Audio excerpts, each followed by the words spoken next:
Guys, welcome. Collective reading tayo ngayon. Tingnan natin kung kaninong energy to. Pwedeng sa'yo, pwedeng sa person mo. Be open-minded po, hindi po halos lahat makaresonate. Kaya piliin nyo na lamang.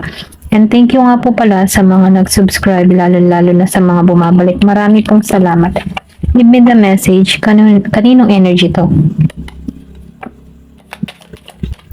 So, meron ditong Knight of Wands reverse. Meron ako nakikita ditong Year of the Horse. So, nakikita ko rito, RSQ sa Sagittarius.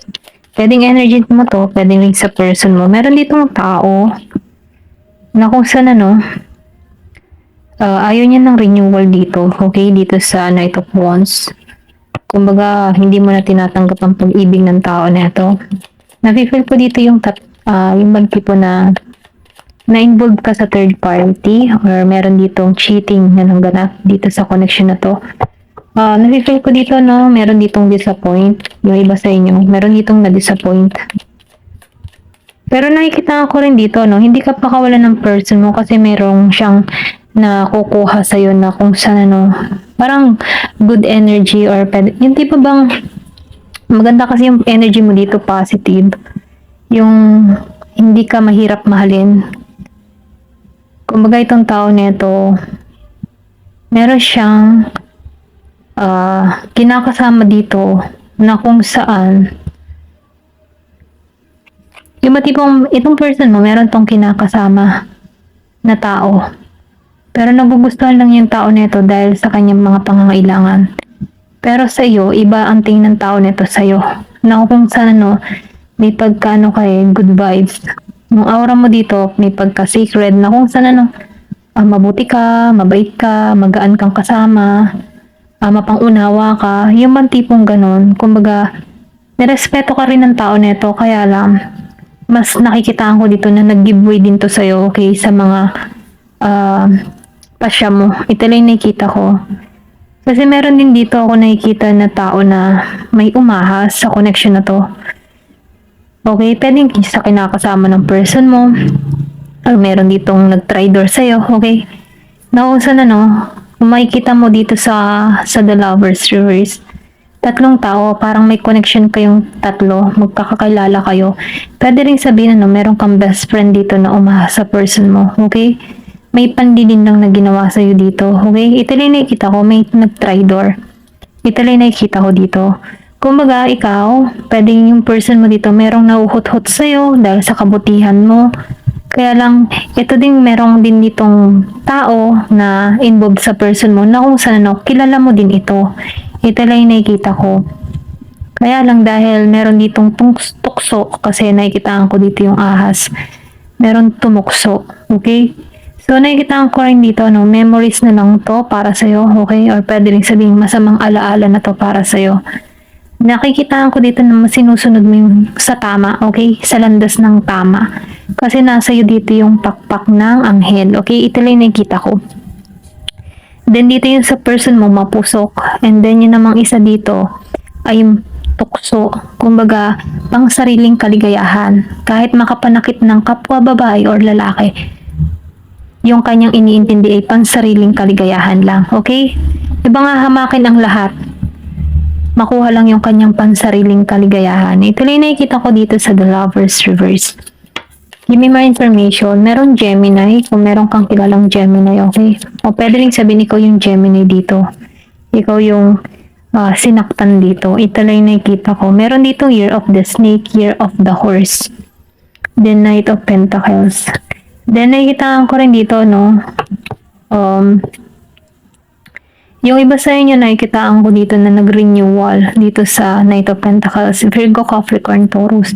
Yung bang tipo na ang ganti mo na lamang dito sa tao na nanloko sa'yo ay yung pagsa-self-love mo, yung meron kang mga binabagong routine para sa sarili mo. And then nakikitaan ko rin dito yung iba nag-ehersisyo, okay? Meron kang mga binabago sa appearance mo.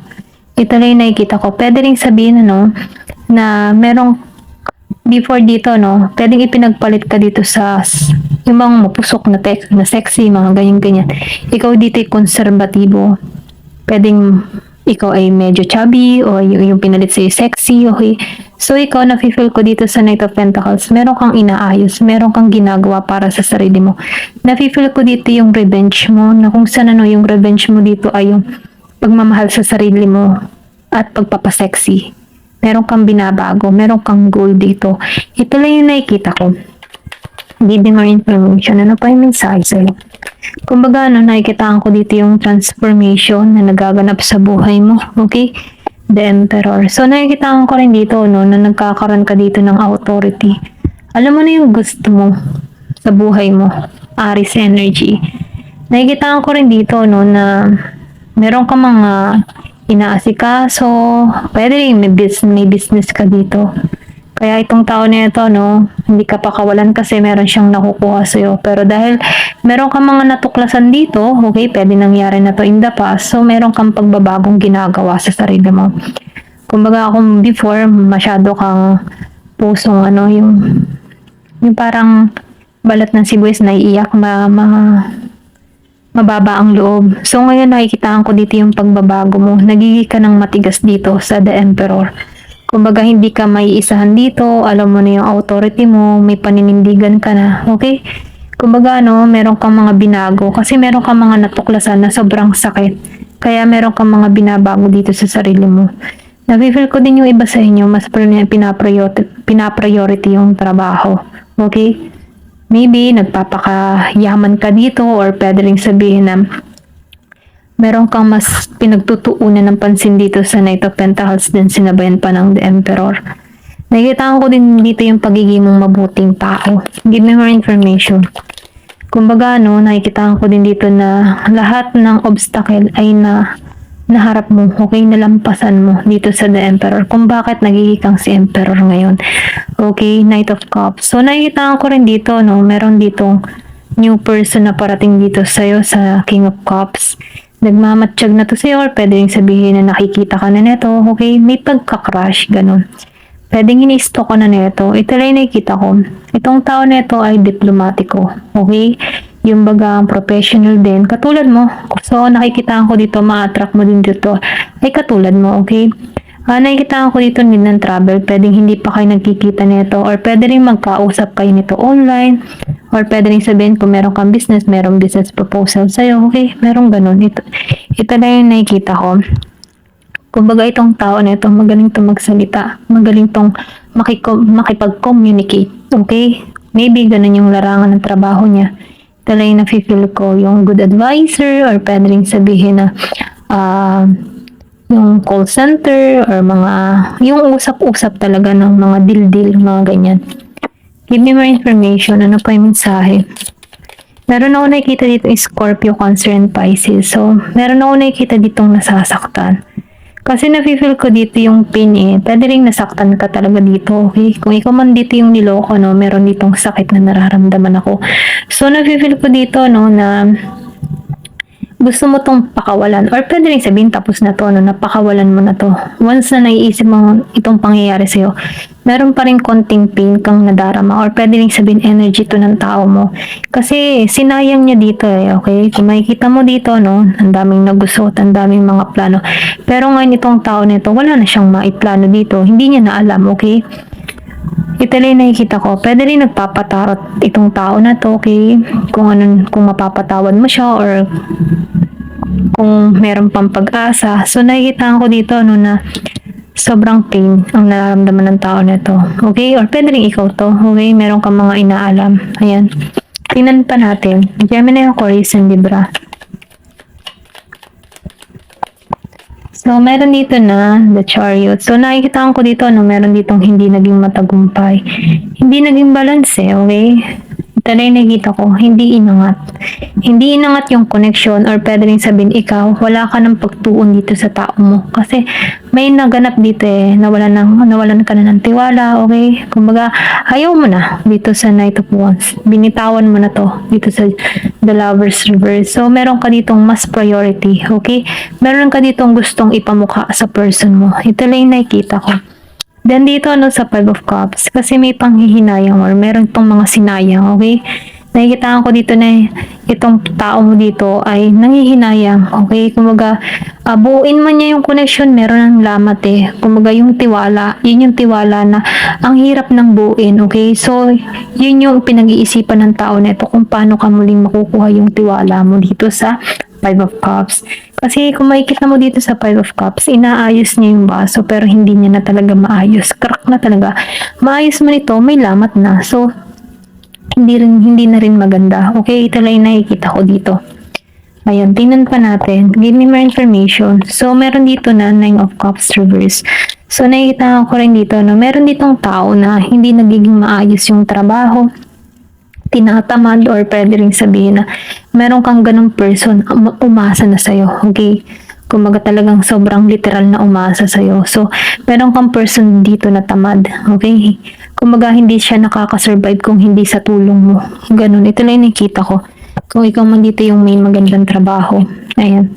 Meron ditong 9 of Wands. So, nakikita ko dito yung 9-9. Okay? 9-9. Tingnan mo na lang yung angel number 99, okay? Then nakikita ko din dito, no, na itong tao na ito, wala siyang magawa sa maghapon. Yung bang tipong tinatamad, wala siyang idea na pumapasok. Pulos bagabag, okay, dito sa Nine of Wands reverse. Hindi niya alam yung gagawin niya dito. Kumbaga, hindi siya grounded. Lumabas pa ang the star reverse. So, nakikita ko dito na walang nasa katuparan dito na maganda. Okay, yung wish niya dito hindi natupad. Okay, or pwede rin sabihin ikaw, hindi natupad yung wish mo para rito. Kumbaga, nawalan ka ng pag-asa sa komunikasyon na to. Kasi meron ditong panghihinayan, nagbibigay ng pain sa'yo. Then, nakikita ko ditong death. So, meron ditong new beginning sa'yo. Okay? Pwedeng sa iyong sarili. Meron ka ng mga binabago. May inaayos ka na sa iyong sarili dito. Or pwede rin sabihin, dahil meron ako nakikita ditong King of Cups, merong new beginning or merong papasok muli sa buhay mo dito na kung saan magbibigay sa'yo ng offer dito. Ito lang yung nakikita ko. And King of Wands. So, nakikita ko rin dito, no, meron ditong tatawag sa'yo, okay? Or pwede rin sabihin, itong person mo tumawag sa'yo, gusto ng bagong simula sa'yo. Pero ikaw dito sa The Moon Reverse, na-feel ko dito na wala ka nang nararamdaman. Kumbaga, pinatay na ng tao yung feelings mo dito. Pulos pain lang yun na nararamdaman mo dito eh. Ito lang yung nakikita ko dito sa Three of Swords. Sobrang iba. Ayan, na-trider ka. So, nakikita ko dito, no, yung iba sa inyo, wala ka ng renewal para sa person mo. Ayaw mo na, asing ayaw mo na, kasi sobrang na yung ginawa niya sa'yo. Kahit gusto nitong bumawi, wala ka ng tiwala dito. Ito lang yung nakikita ko. So, nakikita ko dito, ang pinaka-revenge mo dito, meron kang ginagawa para sa sarili mo, meron kang inaayos. Kung ano yung mga hinanap ng person mo sa ibang tao, yun yung inaayos mo para sa sarili mo. Okay, meron kang gustong ipamukha sa tao mo. Ito lang yung nakikita ko. Kumbaga, nandun yung authority mo. Nagiging ka ng matigas, alam mo na yung gusto mong mangyari. And then dahil dito, no, marami kang ma-attract ditong tao, new person, okay? Na kung saan, no, katulad ng level mo. Ayan, hanggang dito na lamang po. Thank you for watching. Love and peace.